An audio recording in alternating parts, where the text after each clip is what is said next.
shundan mukkasiga ketib qoldi. Shuning uchun shularga odobatni tushuncha degan ekan. Alloh taolo azim sha'ni shuni aytadiki: "Ya'murukum bil ma'ruf va yanhana 'anil munkar va yuhallilu lakum at-tayyibat va yuharrimu 'alaykum al-khaba'ith."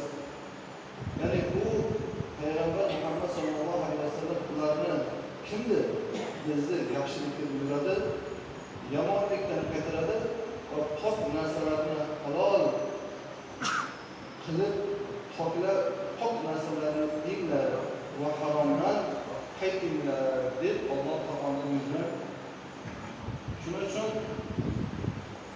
Qur'onda harom deb kelganda haromni biz uni nimaga harom, nima sababdan harom deb Alloh taolo bandasini tadbirlaydi.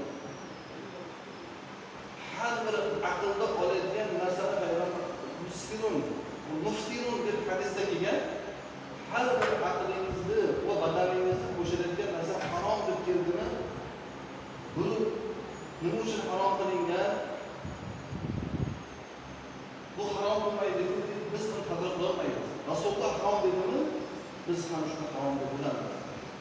Sizni badaningizni va niyangizni, aqlingizni oladigan narsa va sizni Alloh siz tug'ilgan paytingizda islom fitratiga inson tug'ilgan, unda biron bir illat bo'lmagan, kamchilik bo'lmagan, jigaringizda ham, o'pkangizda ham, ichki a'zolaringizda biron bir zarar bo'lmagan.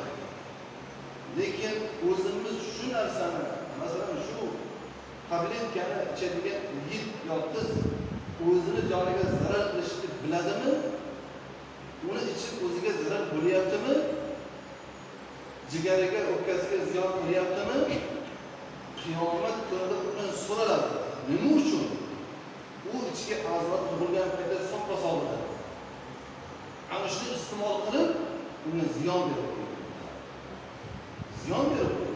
Bizning qo'limiz ham, oyog'imiz ham, tilimiz ham, quloqimiz ham, a'zolarimiz ham barcha insonga berilgan ne'mat qiyomat kunida kiradi. وَجَعَلْنَا مِنْ بَيْنِ أَيْدِيهِمْ سَدًّا وَمِنْ خَلْفِهِمْ سَدًّا فَشَيْطَانُهُمْ يُبْصِرُونَ. Bu kunda shunday kunki, bizni tillarimizga muhr uriladi, lekin a'zolar so'zga kiradi. A'zolar gapiradi. Ana shuning uchun biz farzandlarimizga, ukalarimiz kishida biladigan bo'lsalar, agar bironta do'stlari agar mana shunday bir miyamizni dam oldiradigan tabletkalarni olib insonni o'zi dam olgan bilan u ichki a'zosiga qayergadir ziyon beradi. O'zini o'zi agar shu bilan halok qiladigan bo'lsa, shu bilan halok bo'ladigan bo'lsa, qiyomatda o'tirilgandan yana ana shu narsani iste'mol qilib, yana shu bilan halok bo'ladi. Alloh saqlasin.